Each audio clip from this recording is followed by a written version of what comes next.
मनले सुनेका कुराहरूलाई दूरीबाट प्रचार गर्ने, अँध्यारोमा भएका कुराहरूलाई उज्यालोमा प्रकट गर्ने, अद्भुत शक्ति र आश्चर्य कर्मलाई विद्युतीय तारबाट सम्प्रेषण गर्ने, यो हो आशिषका पलहरू, यो हो आशिषका पलहरू, यो हो आशिषका पलहरू, यो हो आशिषका पलहरू। आशिषका पलहरू कार्यक्रम हेरेर बस्नुहुने सम्पूर्ण श्रोता तथा दर्शकहरूलाई हार्दिक अभिवादन, जय मसीह तथा नमस्कार। तपाईहरूको माझमा फेरि पनि आज मैले एकजना पाहुनालाई लिएर उपस्थित भइसकेको छु। उहाँ धेरै लामो समयसम्म एनजिओ आइएनजिओमा रहेर देश विकास र पुनर्निर्माणको कामहरूमा उहाँले सक्दो आफ्नो तर्फबाट योगदानहरू गरिसक्नु भएको छ।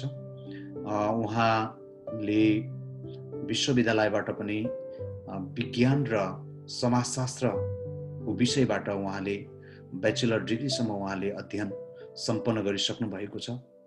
एउटा समाजमा, देशमा आफ्नो महत्त्व, आफ्नो गरिमा एकदमै छ र राख्नुपर्छ भन्ने मूल्य मान्यता राख्नुहुने र सत्य कुरा बोल्नको लागि सधैँ उहाँ एकदमै निर्धक्कसँग आफ्नो अडानमा रहनुहुने र सधैँ सत्यको पक्षमा, सत्य सञ्चारको पक्षमा एकदम निडर, यस्ता हस्ती, यस्तो व्यक्तित्व आज तपाईहरुको माझमा मैले लिएर आएको छु। र उहाँले देश विकास र समाज निर्माणको प्रक्रियामा राजनीतिक क्षेत्रको पनि अहम भूमिका हुन्छ भन्ने कुरालाई उहाँले आफ्नो मूल्य मान्यता राख्नुहुन्छ र यसरी सम्पूर्ण क्षेत्रहरूमा उहाँ समाहित हुँदाहुँदै एउटा मण्डलीको पनि एउटा कुशल, एउटा दक्ष गोठालो हुनुहुन्छ र समय सापेक्ष उहाँले व्यवहारिक उहाँको बुझाइ अनि समाज, देश प्रति आफू रूपान्तरित हुनुपर्छ भन्ने उहाँको अडान, ठम्याइ, यो नै उहाँको एकदमै महत्त्वपूर्ण विशेषताहरू हुन्। र हाम्रो आदरणीय आजको पाहुना ज्यू प्रकाश राज बगालेज्यूलाई म हाम्रो कार्यक्रममा स्वागत गर्छु। पास्टर बुवा, तपाईलाई हाम्रो कार्यक्रममा एकदमै स्वागत छ। जय मसीह। धन्यवाद। जय मसीह। के कसरी समय बिताइरहनु भएको छ पास्टरज्यू? हजुर, अब हामी संसारमा छौँ। विशेष गरेर मेरो समय चाहिँ म रहे मात्रै मैले काम गर्न सक्छु। म रहिनँ भने मैले केही पनि गर्न सक्दिनँ। मेरो स्वास्थ्यलाई मैले विशेष ध्यान दिन्छु, तपाईँलाई थाहा छ। अहिले म पानी पनि पिउँदैछु। हजुर हजुर हजुर। मेरो काम पहिलो यो प्रकृति, स्वास्थ्यलाई, आफ्नो शरीरलाई चाहिँ कुशल राख्नु, आफ्नो विचारलाई, आफ्नो स्वास्थ्यलाई, हाम्रो हेल्थलाई ध्यान दिनु। दोस्रो कुरा चाहिँ अब अहिले आफ्नो पेसा छ, व्यवसाय छ, व्यवसायलाई ध्यान दिइराखेको छु। आफ्नो कमाइ गर्ने ठाउँ, कमाउने, हामीलाई पैसा चाहिन्छ। दोस्रो कुरा मेरो कमाइ छ, अनि त्यसपछि बल्ल मैले सेवा गर्न सक्छु। त्यसले गर्दाखेरि मेरो सेवाको क्षेत्र चाहिँ सामाजिक सेवा। मैले चर्चको सेवालाई पनि सामाजिक सेवा नै भन्छु, किनभने त्यो एउटा समाज हो। त्यसले गर्दाखेरि मैले सामाजिक सेवामा आफूलाई अर्पित गरेको छु। तर मेरो सामाजिक सेवा चाहिँ मेरो पेसा होइन। हजुर हजुर। मेरो त्यो सेवा मात्रै हो। हजुर, एकदमै राम्रो तपाईँको यहाँको परिभाषा, तपाईँले राम्रोसँग अर्थ लगाइदिनु भयो।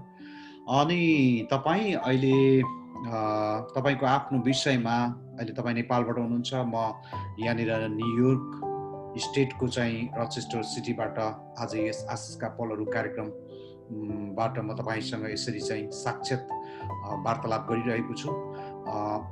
हजुरको आफ्नो परिचय हाम्रो श्रोताहरू, दर्शकहरूलाई तपाईँले भनिदिनुहोस् न। मेरो नाम प्रकाश राज बगाले।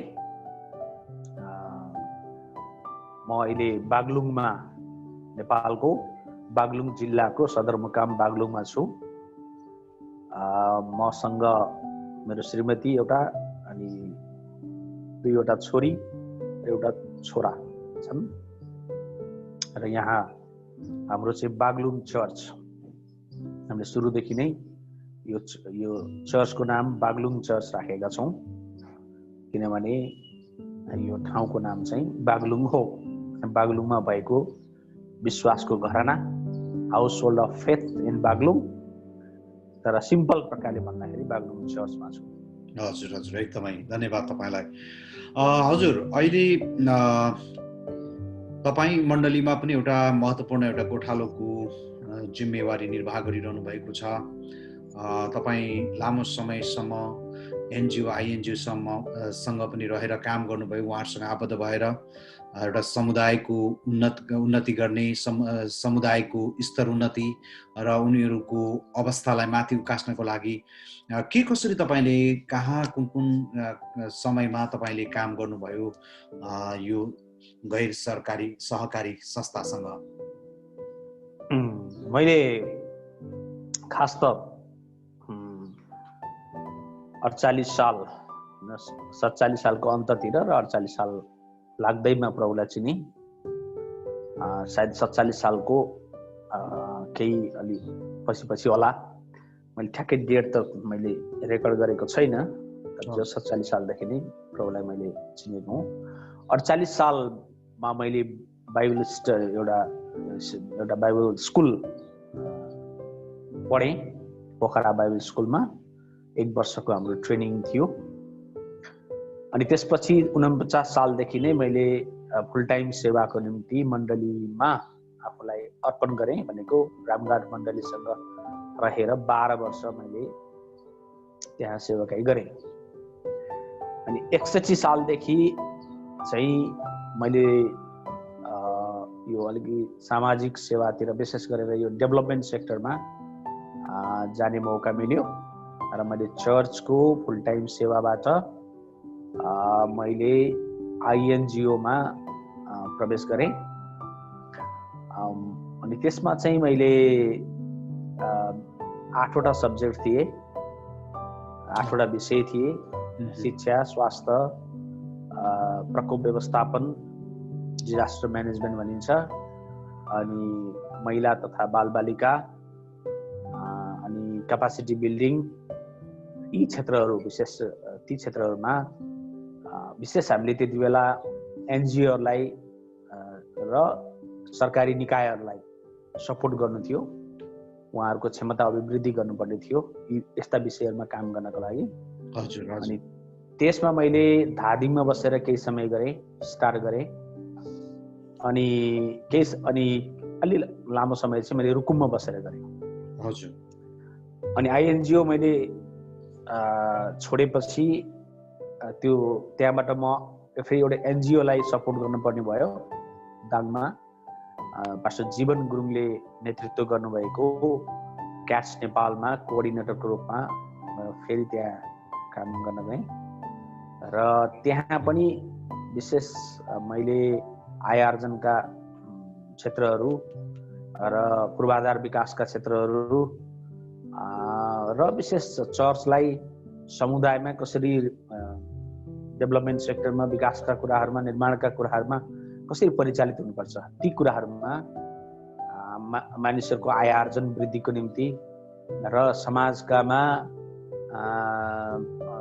आवश्यक कुराहरूमा कसरी मण्डली चाहिँ सहयोगी हुनुपर्छ, त्यो विषयमा मैले क्याट्स नेपालको कोअर्डिनेटरको रूपमा हाम्रो टिमलाई मैले परिचालन गरेँ र केही नमुना योग्य कामहरू पनि त्यहाँ गरिएको छ। त्यसरी मैले 70 सालसम्म एनजिओ र आइएनजिओमा रहेर आइएनजिओमा चाहिँ टिम लिडरको रूपमा र एनजिओमा चाहिँ कोअर्डिनेटरको रूपमा मैले समाज सेवा गर्ने अवसर पाएँ। नेपाली 2070 सम्म।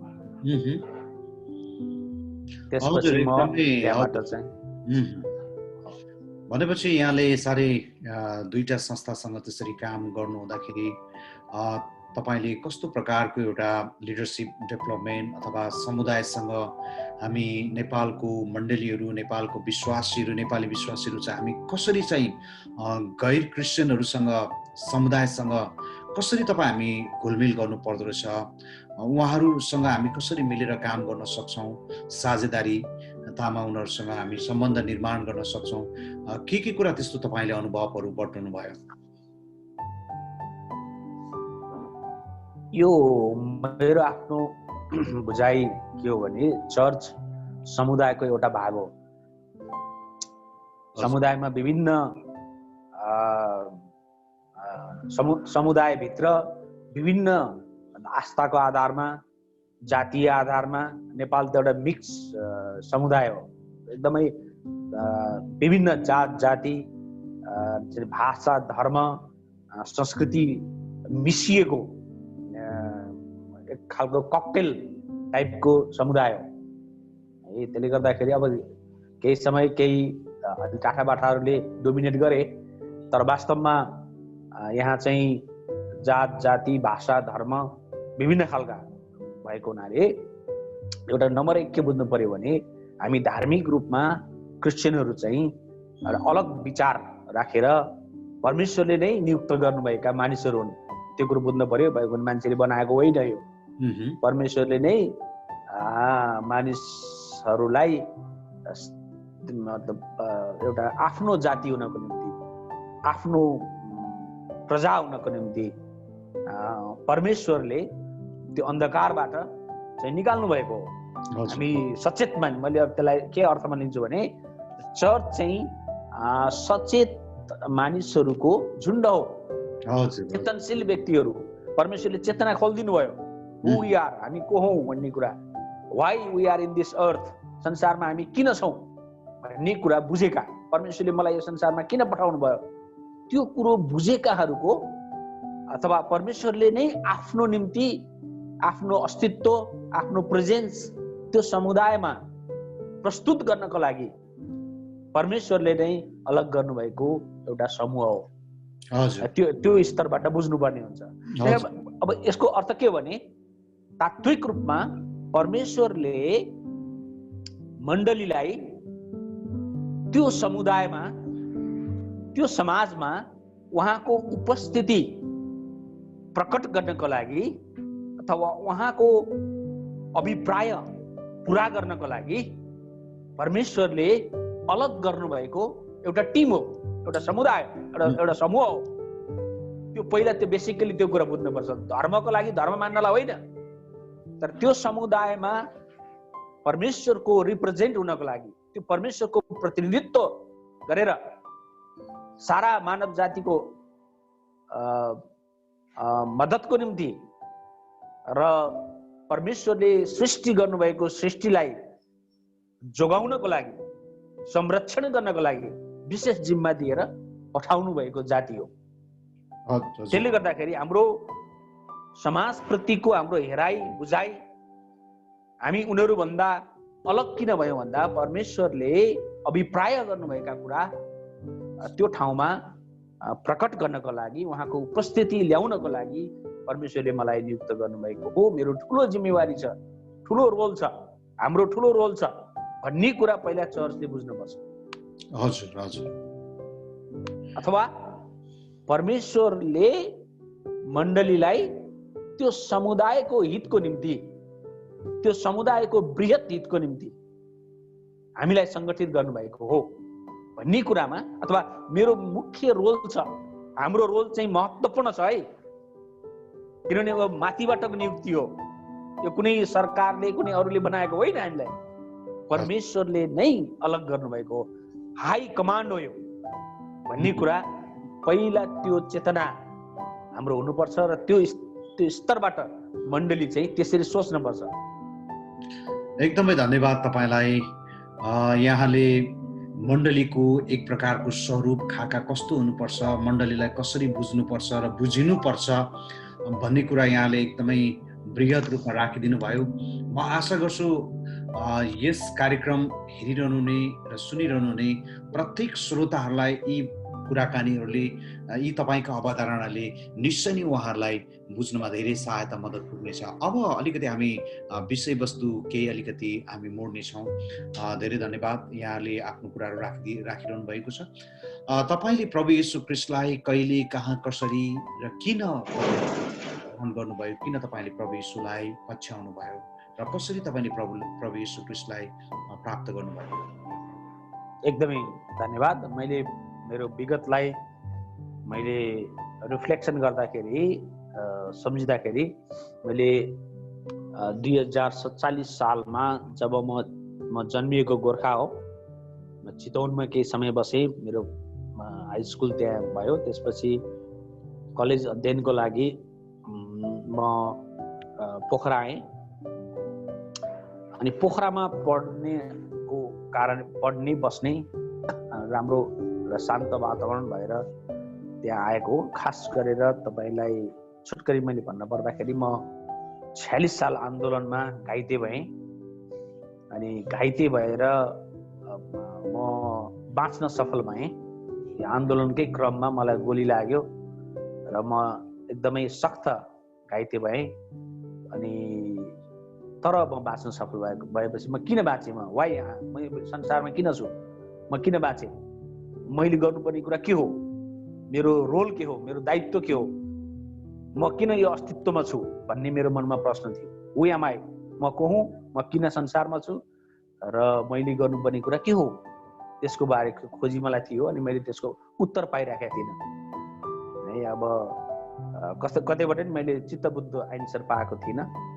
अनि त्यही भौतारिने क्रममा म खास पोखरा आएँ र त्यहाँ चाहिँ शान्ति हुनको लागि, शान्तिसँग मनमा शान्ति हुनको लागि आएको थिएँ। तर त्यहाँ पनि अशान्ति भयो, लडाइँ भयो, क्याम्पसभित्र झगडा भयो। भन्नु यो काङ्ग्रेस कम्युनिस्टको त्यति बेला मारपिट हुन्थ्यो, त्यहाँ पनि घाइते भएँ। जब म मेरो कोठामा अस्पतालबाट निस्केर आएपछि मैले धेरै मेरो मनमा विचार आएको थियो, अब चाहिँ म संसारमा म किन छु भन्ने नै मलाई थाहा थिएन। म आक्रोश मात्रै थियो मेरो मनमा। त्यसले गर्दाखेरि अब म देशको अवस्था हेर्दा, परिस्थिति हेर्दा, मानिसहरूको अवस्था हेर्दा निराशाजनक अवस्था, सबैतिर निराशा भएको। मैले आशा केही पनि भेटेको थिइनँ। अनि मैले मार्ने र मर्ने बाहेक अरू कुरा जानेन।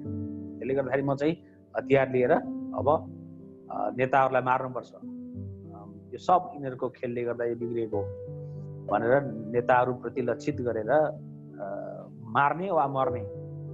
अब मरियो भने ठिकै छ, एकचोटि मरेकै हो। परिवर्तनको लागि अब यी नेताहरूले परिवर्तन हुन दिन्नन्, अब एक एक छान्दै मार्नुपर्छ भन्ने मेरो सोच थियो। यद्यपि म त्यति बेला माओवादी थिइनँ, म चाहिँ नेभी सङ्घ समर्थक व्यक्ति थिएँ क्याम्पसमा। तर मेरो मनमा चाहिँ आक्रोश थियो। त्यसले गर्दाखेरि म अब विदेश पनि गइनँ, विदेश जाने चान्स पनि थियो। तर त्यति बेला म जापान जाने चान्स थियो। मैले जान्न भने म यही देशमा आफ्नो रगत पसिना बगाउँछु भने। त्यसले गर्दाखेरि त्यो एउटा क्रिटिकल घडीमा एकजना साथीले मलाई नयाँ नियम दिनुभयो। टङ्क सुवेदी, जो तपाईँले चिन्नुहुन्छ, पास्टर टङ्क सुवेदी, उहाँ मेरो क्लासमेट हुनुहुन्थ्यो। अनि उहाँले मलाई प्रेमको सन्देश भन्ने एउटा बकुल्लाको चित्र भएको त्यति बेलाको नयाँ नियम थियो। अनि त्यो मैले पढ्न थालेँ मेरो कोठामा बसेर। अनि मैले पढेछु। अनि पढ्दै जाँदाखेरि डाँडाको उपदेशबाट मलाई धेरै घत पर्यो। मत्तीको पुस्तकबाटै मैले पढेको थिएँ। धेरै कुराले मेरो मन छोयो त्यहाँ। विशेष गरेर प्रभु येशूले डाँडाको उपदेशमा जति पनि सन्देशहरू दिनुभएको छ, आक्रोशको बारेमा, रिसको बारेमा, अरूलाई हेर्ने दृष्टिकोण, तिम्रो आफ्नो भाइको आँखामा भएको कसिङ्गर देख्छौ, अनि आफ्नै आँखामा भएको मुढा देख्दैनौ, ए पाखण्डी पहिला आफ्नो आँखाको कसिङ्गर निकाल, के अरे मुढा निकाल, अनि आफ्नो भाइको आँखामा भएको कसिङ्गर निकाल्न सक्छौ। भनेपछि मैले त्यहाँबाट म पनि स्वार्थी मान्छे हुँ, ममा पनि कमजोरी छ भन्ने कुरो मैले देखेँ र प्रभु येशू ख्रीष्टले दिनुभएको शिक्षाले गर्दा, त्यो डाँडाको उपदेशले गर्दा मलाई एकदमै आकर्षित गर्यो र मैले येशूलाई पछ्याउने त्यही साँझमा निर्णय गरेँ। अनि उहाँले दिनुभएको शिक्षा चाहिँ उत्तम छ। अरू सबै नेताहरूले भनेका कुराहरू मैले सुनेको थिएँ, पढेको थिएँ, तर येशूले भनेका कुराहरू चाहिँ नितान्त फरक थिए, नितान्त धेरै फरक थिए। अनि यो चाहिँ सत्य शिक्षा हो, यो सही कुरा हो, यो सत्यता हो भनेर मैले मेरो हृदयले ठम्ब्यायो। अब म यो व्यक्तिलाई पछ्याउँछु। यदि कोही नेता छ, कुशल नेतृत्व गर्छ, संसारमा कोही एउटा मतलब असल व्यक्ति मध्ये प्रभु येशू ख्रीष्ट, यो येशू चाहिँ हुनुहुँदो रहेछ। अनि त्यति बेला मैले येशू ख्रीष्टलाई एउटा नेताको रूपमा, एउटा कुशल नेतृत्व गर्ने, कुशल शिक्षा दिने असल व्यक्तिको रूपमा मैले उहाँलाई बुझेँ त्यो साँझ। र मैले अब म यो व्यक्तिले, अब यो बाइबललाई म अझै अध्ययन गर्छु, अझै पढ्छु र यसको गहिराइमा पुग्छु भनेर निश्चय गरेर म सुतेँ। हजुर। अनि बेलुकी सुतेँ, तर सपनाभरि मैले त्यही पुस्तक पढेछु, सपनामै पढेछु। अब त्यो अनि त्यस बिहान उठ्दाखेरि मेरो मन बहुत हल्का थियो, एकदमै मैले केही पाएँ भन्ने लागेको थियो। मैले त्यो एउटा भाइलेन्स सोच सबै गएको थियो। त्यहाँ येशूले भन्नुभएको एउटा हतियार चलाउनेहरू हतियारबाट नष्ट हुन्छ, अनि त्यसले पनि मलाई टच गरेको थियो। अनि मैले मेरो मनबाट टोटल भाइलेन्स विचार चाहिँ हट्यो। म परिवर्तन हुनुपर्छ, म चेन्ज हुनुपर्छ, अरूलाई चेन्ज गर्नुभन्दा पहिला म आफू चेन्ज हुनुपर्छ भन्ने निष्कर्षमा म पुगेको थिएँ। अनि भोलिपल्ट त्यो साथी फेरि आउनुभयो, उहाँले घरेलु सङ्गतिहरूमा अनि छरछोरमा लिएर जानुभयो। अनि मैले धेरै त्यहाँबाट सिक्ने मौका पाएँ। अनि मैले निश्चय गरेँ कि प्रभु येशू ख्रीष्टलाई, यो येशू ख्रीष्ट अथवा यो शिक्षा जसले मलाई शान्ति दियो, यो वचन जसले मलाई शान्ति दियो, त्यो अतुलनीय शान्ति। अनि मैले प्रभु येशू ख्रीष्टलाई पछ्याउने निर्णय गर्ने बित्तिकै मेरो युटर्न भयो, पुरै चेन्ज भयो। म आफू गलत रहेछु भन्ने कुरा मैले महसुस गरेँ र मैले लिएको बाटो गलत रहेछ भन्ने कुरा सोचेँ, मतलब मलाई थाहा भयो। यसरी मेरो जीवन परिवर्तन भयो। म एउटा आक्रोश भएको व्यक्ति, अशान्ति भएको मान्छे, मार्छु र मर्छु भन्ने अवस्थामा पुगेको मान्छे, जीवनको उद्देश्य थाहा नभएको, जब प्रभु येशूलाई मैले उहाँको वचन पढेँ, अनि त्यहाँबाट मलाई थाहा भयो म को हुँ। जब मलाई शान्ति आयो, अनि मैले बाइबलले मलाई के सिकाउँछ, हु एम आई भनेर मैले त्यसको अध्ययन गर्न थालेँ। अनि बाइबल अध्ययन गर्दै गएपछि मलाई थाहा भयो, ए म त परमेश्वरको सृष्टि हुँ, म यो संसारमा विशेष उद्देश्यका साथ परमेश्वरले मलाई पठाउनु भएको रहेछ, म त्यत्तिकै हुनका लागि भएको रहेनछु, मलाई परमेश्वरले प्रेम गर्नुहुँदो रहेछ, येशू ख्रीष्ट मेरो लागि मर्नु भएको रहेछ। अनि मैले आफ्नो जीवन प्रभु येशूलाई अर्पण गरेँ। यसरी प्रभु येशूलाई आफ्नो जीवन दिने मौका पाएँ। अनि यसरी प्रभुलाई चिने। अब प्रभुलाई कसरी चिन्नुभयो भन्ने कुरामा मेरो गवाही यो हो। म यसरी एउटा राजनीति अथवा संसारबाट दिक्क भएको, वाक्क भएको र आफ्नो जीवनको मूल्य नबुझेको व्यक्तिले परमेश्वरको वचन अथवा बाइबल पढेपछि, प्रभु येशू ख्रीष्टलाई चिनेपछि, डाँडाको उपदेशबाट लगायत बाइबलको सबै खण्डबाट म चाहिँ को हुँ भन्ने कुरा मैले आफूलाई, मेरो अस्तित्व मैले बुझ्न पाएँ। म किन रहेछु र भन्ने कुरा मैले बुझ्न पाएँ, जसले मलाई शान्ति दियो। र अहिलेसम्म म त्यो कुरामा, मलाई प्रभुको शान्ति मेरो उद्देश्य, प्रत्येक दिन परमेश्वरले मलाई गाइड गर्नुहुन्छ, उहाँले मलाई सम्झाउनुहुन्छ उहाँको वचनबाट, र म उहाँबाट निर्देशित भएर यो संसारमा आनन्दसित उद्देश्यको पूर्ण जीवन जिउन पाइरहेका छु। धेरै धेरै तपाईँलाई धन्यवाद छ। साह्रै नै एकदमै प्रभावशाली यहाँको जीवन गवाही, जीवन साँची हामीले सुन्न पायौँ। म आशा गर्दछु हाम्रो श्रोताहरूले नि धेरै आशिष पाउनु भएको छ र उहाँले पाउनुहुनेछ। अहिले हामी एउटा छोटो ब्रेक लिनेछौँ। यो हो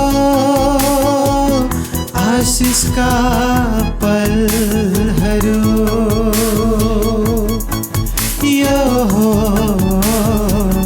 आशिषका पलहरू। ब्रेक पछाडि फेरि पनि हार्दिक स्वागत छ।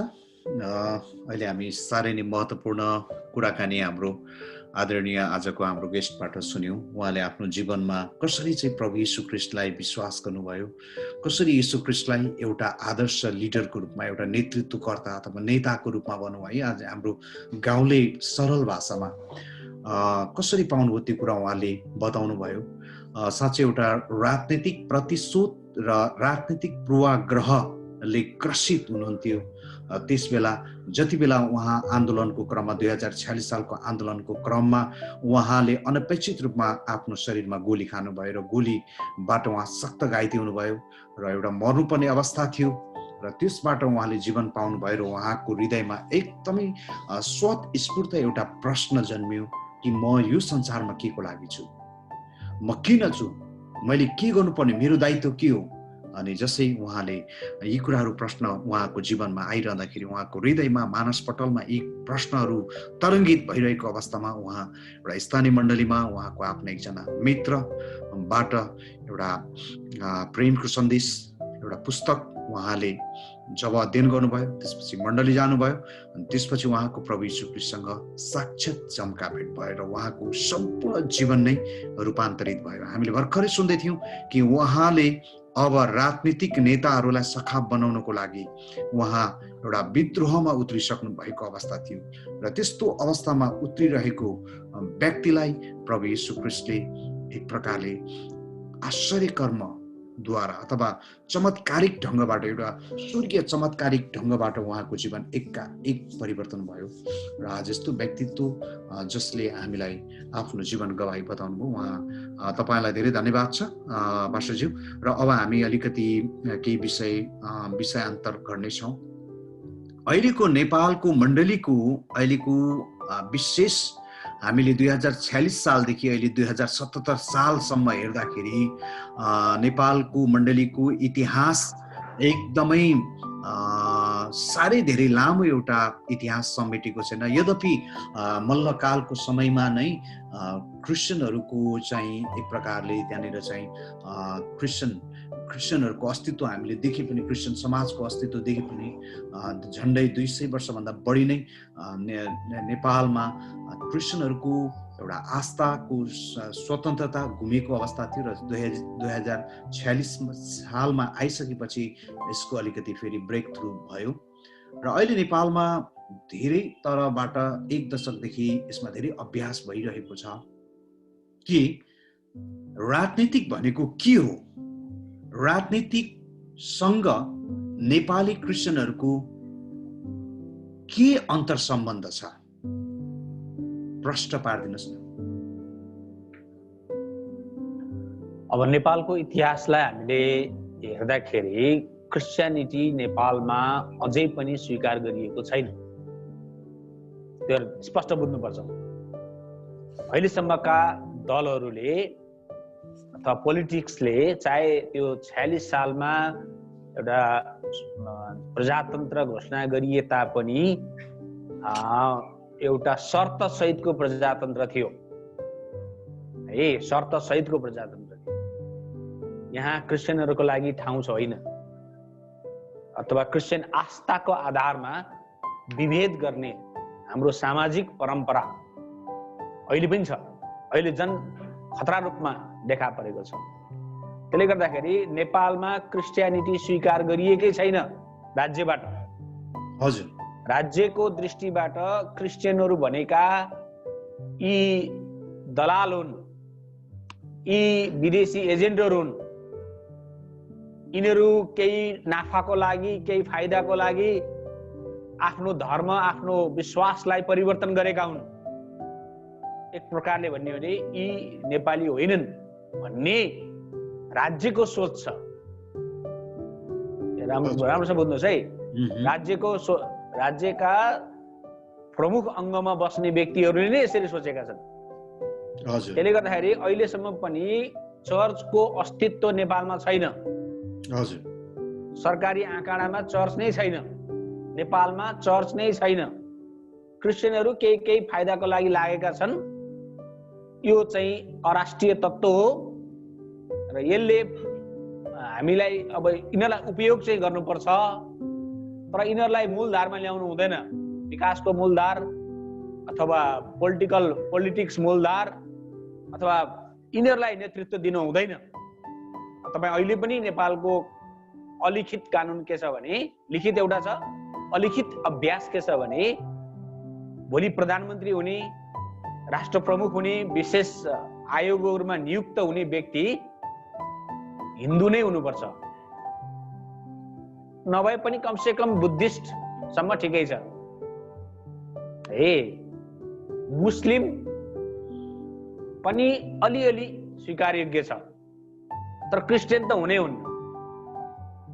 क्रिस्चियनहरूले देश बर्बाद बनाउँछ भन्ने खालको एउटा, तपाईँ काङ्ग्रेस भन्नुहोस्, कम्युनिस्ट भन्नुहोस् या हिजोका पञ्चायत भन्नुहोस्, यिनीहरूमा यो पुरानो सोच भएका मानिसहरूको मनस्पटलमा क्रिस्टियानिटी भनेको यो संस्था हो अथवा डलर भित्र्याउने एउटा माध्यम हो, विदेशीहरूको चलखेल हो भन्ने नै सोच छ स्पष्ट रूपमा। पहिला चर्चको इतिहासको कुरा गर्नुहुन्छ भने जुन मल्लकालमा थियो, अहिले पनि राज्यको दृष्टिकोणबाट है, अब केही अब यसो धार्मिक स्वतन्त्रता, हामी निरपेक्षताका कुरा गर्छौँ, तर हेर्नुहोस् धार्मिक निरपेक्ष भनेर अहिले झन् यो लोकतन्त्र भन्छौँ, हामी गणतन्त्र भन्छौँ। अब हेर्नुहोस् पास्टरहरू पक्राउ खाछन् आस्थाकै आधारमा जेलमा हालिएको छ, मुद्दा लगाइएको छ, अहिले पनि मुद्दा लडिराखेका छन्। त्यसकारण राज्यले स्वीकार गरेको अवस्था छैन। कुरो बुझ्नु भएन? त्यसकारण यो भ्रममा नपरौँ, हामी भ्रममा नपरौँ।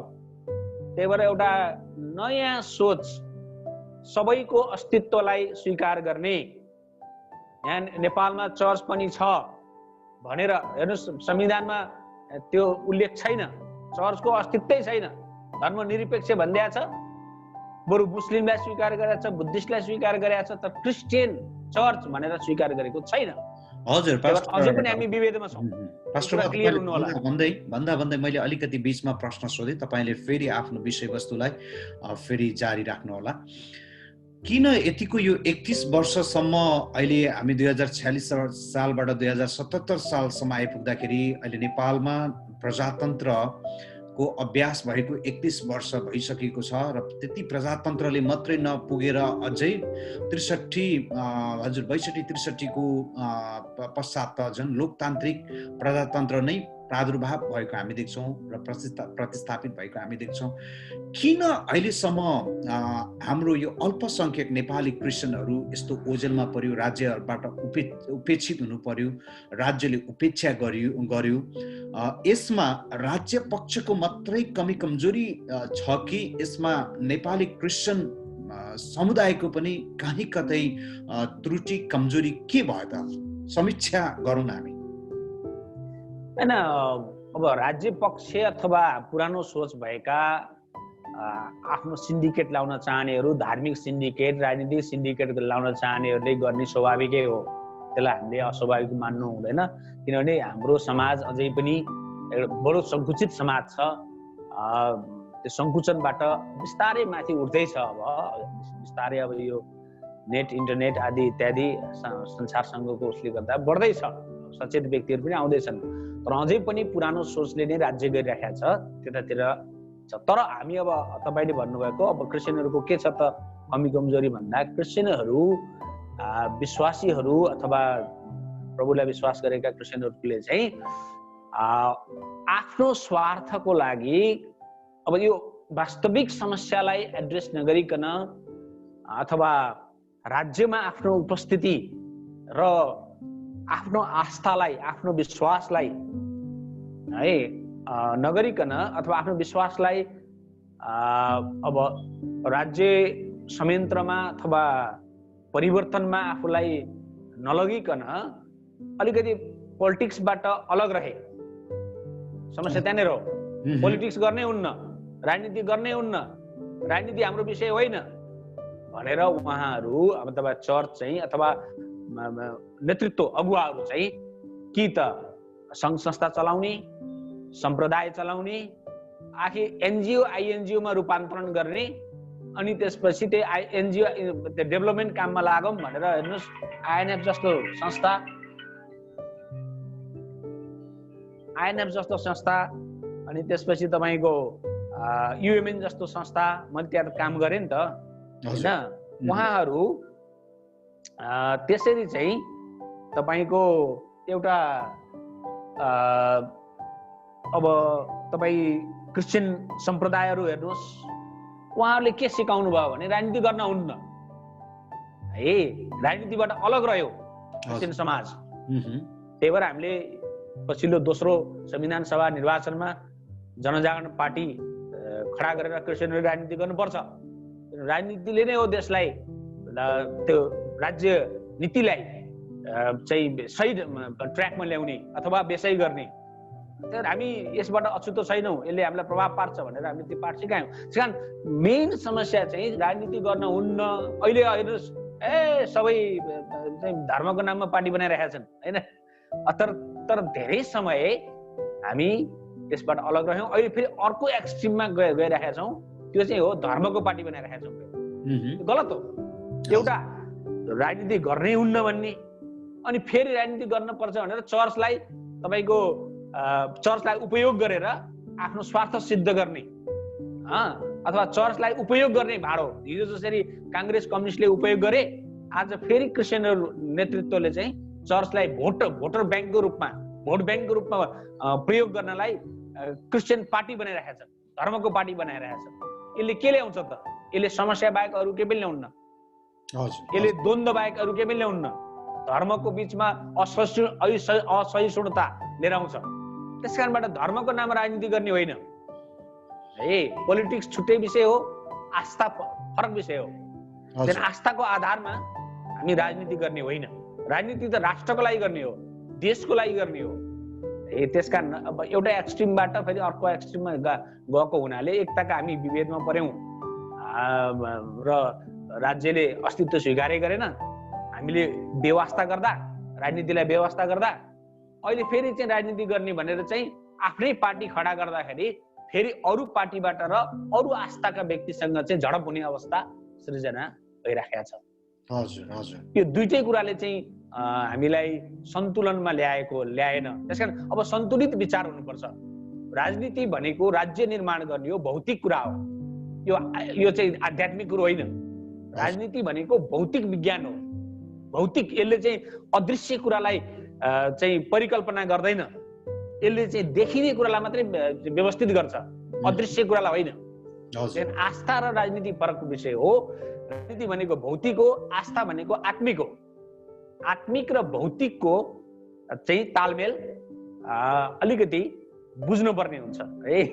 त्यही भएर फेरि आस्थाको आधारमा हामीले भौतिक कुरा जुन यो राजनीति हो त्यसलाई चाहिँ हामीले यद्यपि प्रभाव पार्छ, हिन्दूले पनि प्रभाव पार्छन्, बुद्धिस्टले पनि प्रभाव पार्छन्, क्रिस्चियन फिलोसोफीले पनि प्रभाव पार्छ। तर राजनीति चाहिँ भौतिक विज्ञानबाट निर्देशित हुन्छ। अहिले म तपाईँलाई उदाहरण दिन्छु। अब डाक्टर बाबुराम भट्टराई चाहिँ उहाँ भौतिक कुरा अथवा उहाँ चाहिँ एक प्रकारले भने ईश्वर माथि आस्था राख्ने मान्छे होइन, खास नास्तिक पनि होइन, खासै नास्तिक पनि होइन। तर उहाँ आस्थालाई आफ्नो आस्था, तर उहाँ पक्का भौतिकवादी मान्छे हो होइन। अब अहिले तपाईँ अहिलेका नेतृत्व चाहे प्रचण्ड भन्नुहोस्, चाहे केपी भन्नुहोस्, चाहे राष्ट्रपति नै भन्नुहोस् होइन, जो ओहदामा हुनुहुन्छ उहाँहरूको आफ्नो आस्था होला, तर त्यसले उहाँलाई प्रभाव पार्ला। तर देश चलाउँदा, राष्ट्र चलाउँदा चाहिँ भौतिक विज्ञानमा नै आधारित हुन्छ। आत्मिक कुराले भौतिक कुरालाई प्रभाव त पार्छ, तर मैले भन्न खोजेको आस्थाको आधारमा हामीले राजनीति गर्यौं भने क्रिस्चियन पार्टी भनेर हैन त्यस्तो गर्यौं भनेदेखि अहिले त्यो चाहिँ अब राष्ट्रको निम्ति अथवा एउटा शान्तिको निम्ति अलि फाइदाजनक हुँदैन। त्यसले चाहिँ समाजमा द्वन्द्व बढाउँछ है। अब गर्नेलाई नगर भन्न त मिल्दैन हामीले, हेर्नुहोस् है। तर मेरो ठम्याइ चाहिँ के हो भने त्यसरी जानु हुँदैन। त्यसकारण चर्चको बुझाइ सन्तुलित भएन, मण्डलीको बुझाइ सन्तुलित भएन। त्यसले गर्दा हामी पछि परेका हौं, विभेदमा परेका हौं।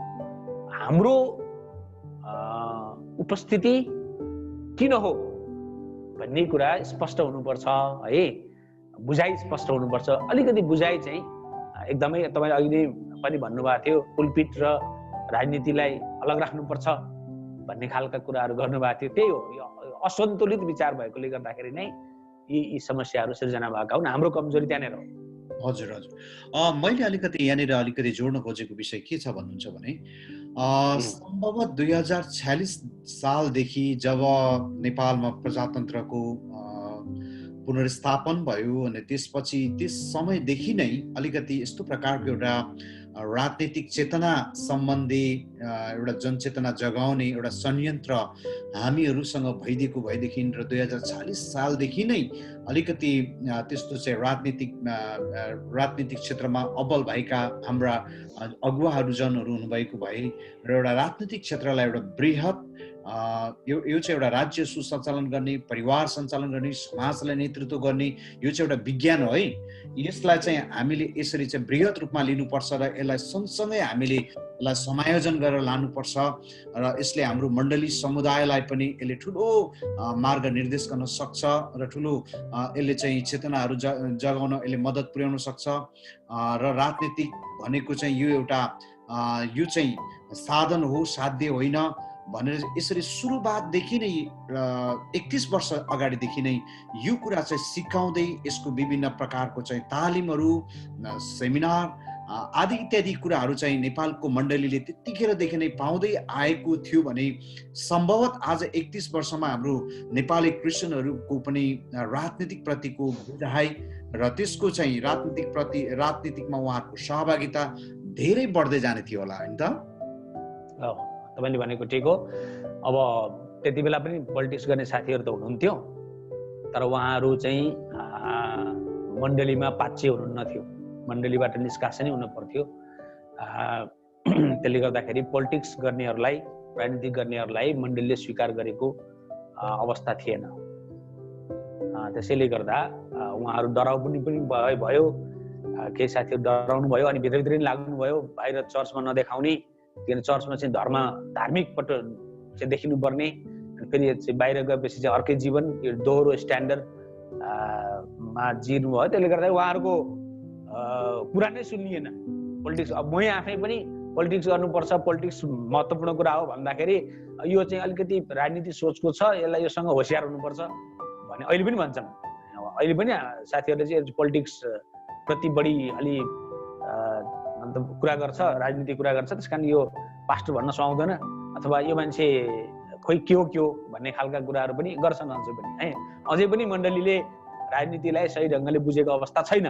तर अब चर्चभित्र एमाले पनि छन्, माओवादी पनि छन्, चर्चभित्र काङ्ग्रेस पनि छन्, चर्चभित्र राजावादी पनि छन् है। सबै खालका पोलिटिक्समा आस्था राख्ने अथवा विचार भएका मान्छेहरू चर्चभित्र छन् भन्ने कुरा चर्चले बुझ्न पर्यो है। उनीहरू त्यो हप्ताभरि त उनीहरू त्यही समाजमा घुलिएका हुन्छन् हैन। त्यसले गर्दाखेरि मण्डलीमा सबै पार्टीका मान्छे छन् भन्ने चर्चले बुझ्नु पर्यो अब है। र उनीहरूलाई व्यवस्थापन गर्न सिक्न पर्यो, उहाँहरूको सोच विचारहरूलाई पनि सुनिदिनु पर्यो है। के हो त विचार, ल भन्नुहोस् भनेर कहिले सुन्नु पर्ने हुन्छ। साँच्चै राजनीतिक विषय र राजनीतिक विज्ञान भनेको कुरो आफैमा नराम्रो शास्त्र होइन।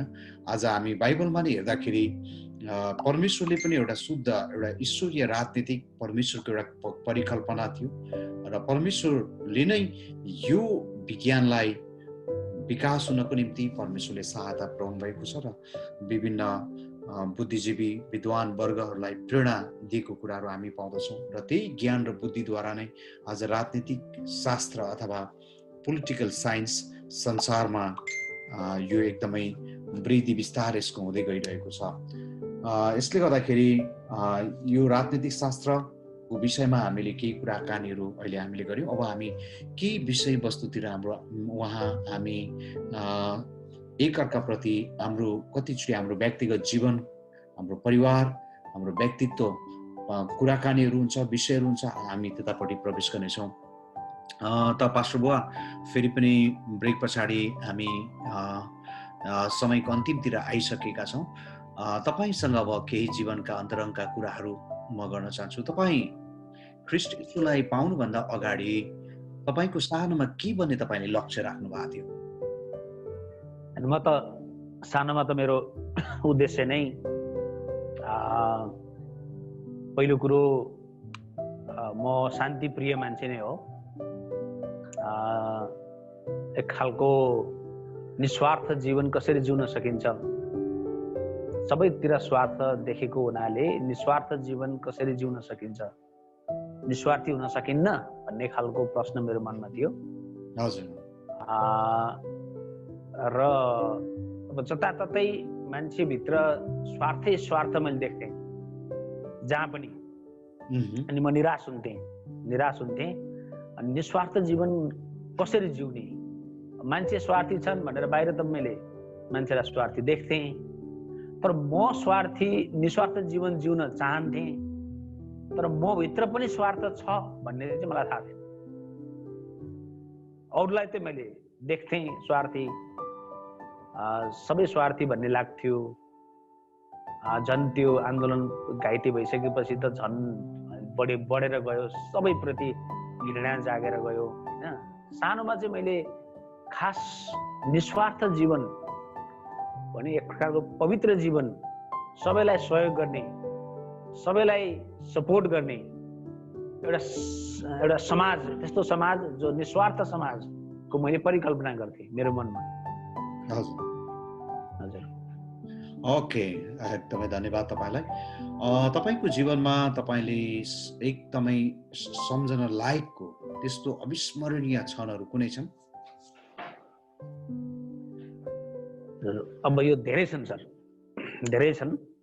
कुनै एक?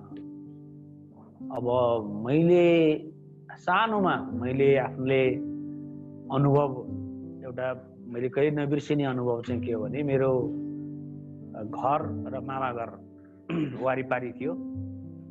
अनि मेरो घरमा आमा माइत जाँदाखेरि आमाले माइत जानलाई मलाई घरै छोडेर जान खोज्नुहुन्थ्यो।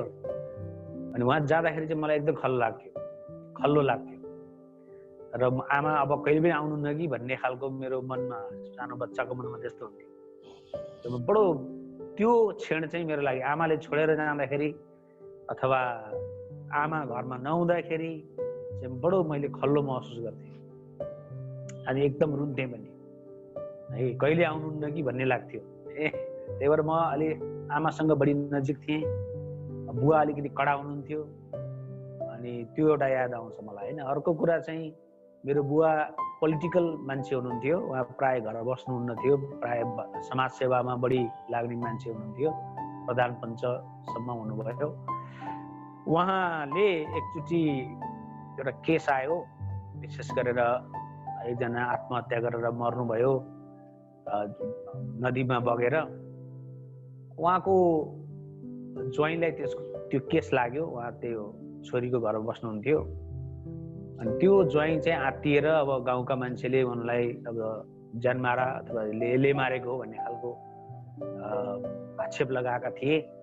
उहाँ चाहिँ मेरो बुवाकामा आउनुभयो, धेरै पैसा बोकेर, ल मलाई बचाइदिनु पर्यो, मैले होइन, तर गाउँलेहरूले मलाई पार्ने कोसिस गरेका छन् भनेर उहाँ चाहिँ मेरो बुवासँग सहयोग माग्न आउनुभयो।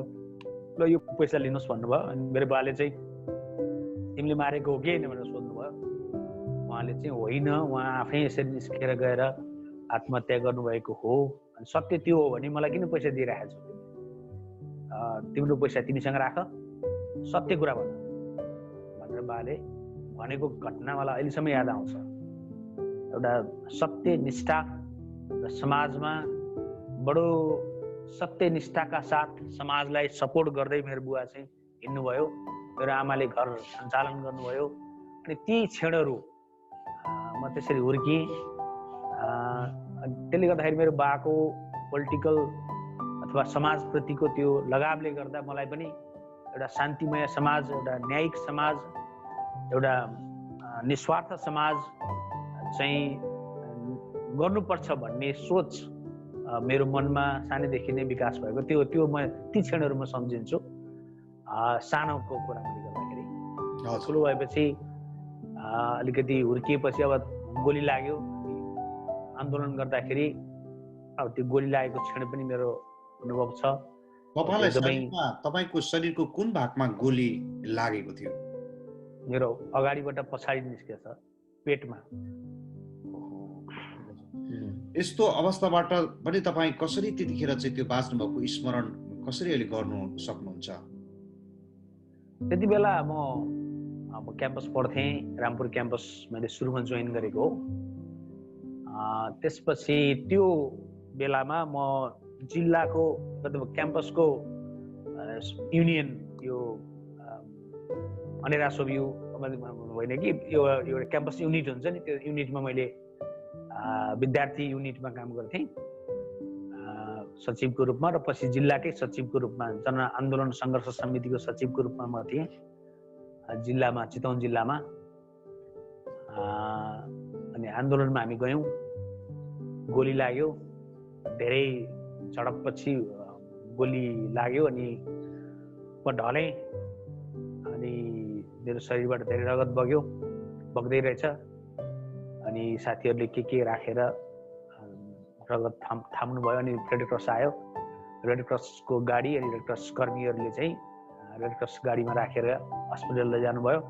बाटोमा प्रहरी रोक्यो अनि यसलाई चाहिँ निकाल भन्यो र रेड क्रस कर्मीहरूले बचाउनु भयो, उहाँले दिनु भएन मलाई।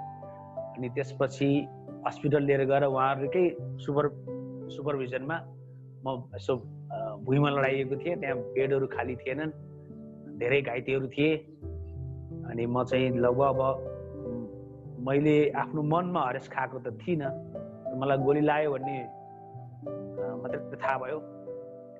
अनि तर म त्यति बेलाको मेरो विचार चाहिँ मलाई गोली लाग्यो मेरो बाआमाले थाहा नपाइदिए हुन्थ्यो भनेर मैले मेरो नजिकको साथीलाई प्रकाश ठिकै छ भनिदिनु है मात्रै भन्न भएको थिएँ मैले।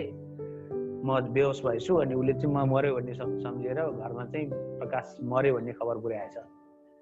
अनि बुवा आमा मैले पछि होसमा आउँदाखेरि, अपरेसन भएर पछि होसमा आउँदाखेरि चाहिँ मेरो बुवा नजिकै हुनुहुन्थ्यो। अनि मलाई उहाँले देखेर मेरो आँखा खुल्यो, म होसमा आएँ। अनि उहाँ एकदमै खुसी हुनुभयो, उहाँ रुनुभयो। त्यस कारण त्यो क्षण मेरो लागि अति नै एउटा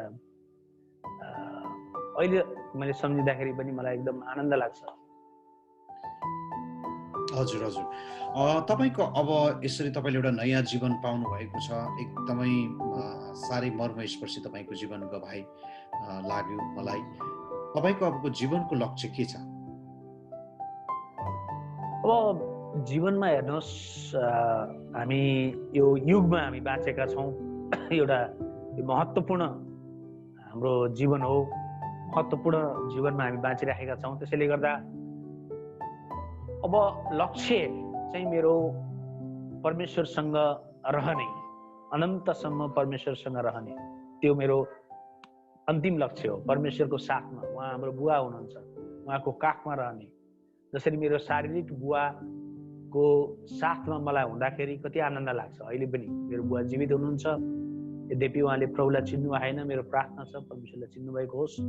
तर मेरो शारीरिक बुवाको काखमा रहँदाखेरि पनि उहाँले अझै पनि मलाई प्रेम गर्नुहुन्छ, मलाई न्यानो महसुस हुन्छ। त्यस्तै मेरो आत्मिक बुवा होइन, मेरो सबै कुराको मलाई सृष्टि गर्ने परमेश्वर, उहाँसँग रहनु, उहाँको उपस्थितिमा अहिले पनि र अनन्तसम्म मैले रहन पाएको छु। मलाई सृष्टि गर्नेलाई मैले चिन्न पाएँ।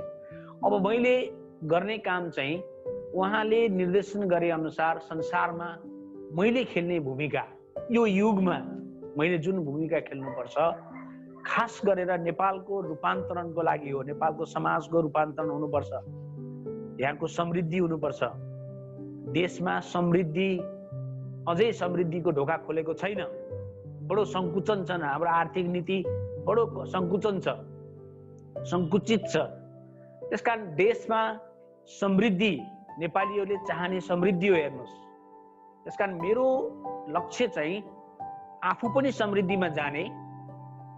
म त समृद्धिमा जानुपर्छ हरेक व्यक्ति, हरेक व्यक्ति अभावमा जिउनु हुँदैन। यद्यपि हामी धेरै समयसम्म अभावमा जिराखेका छौँ। नेपालको आर्थिक समृद्धि अथवा नेपालीहरूको राजनीतिक व्यवस्था परिवर्तन भयो, तर अवस्था परिवर्तन भएको छैन। अब मेरो लक्ष्य भनेको अवस्था परिवर्तनको लागि आर्थिक नीतिमा सुधार आउनुपर्छ, खुला आर्थिक नीति लिनुपर्छ।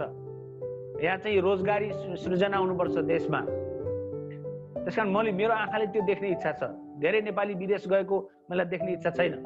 यही रोजगार क्रिएट गरेको, यत्रो सम्भावना बोकेको देश छ, यत्रो साधन स्रोत छ, यसलाई समुचित ढङ्गले प्रयोग गरेर हामी चाहिँ स्वास्थ्य र समृद्ध समाज हामी निर्माण भएको म देख्न चाहन्छु। त्यसको निम्ति मैले आफूलाई मेरो तन मन धन त्यतातिर दिइराखेको छु। धेरै धन्यवाद छ तपाईँलाई। अन्तमा जाँदा जाँदै हाम्रो सम्पूर्ण यो आशिषका पलहरू कार्यक्रम हेर्नुहुने श्रोता तथा दर्शकहरूलाई संक्षिप्त केही सन्देश दिन चाहनुहुन्छ कि? अब त्यही हो, मैले यहाँहरूलाई अहिले संक्षिप्तमा भन्न पर्दाखेरि स्वस्थ भएर जिउनुहोस्।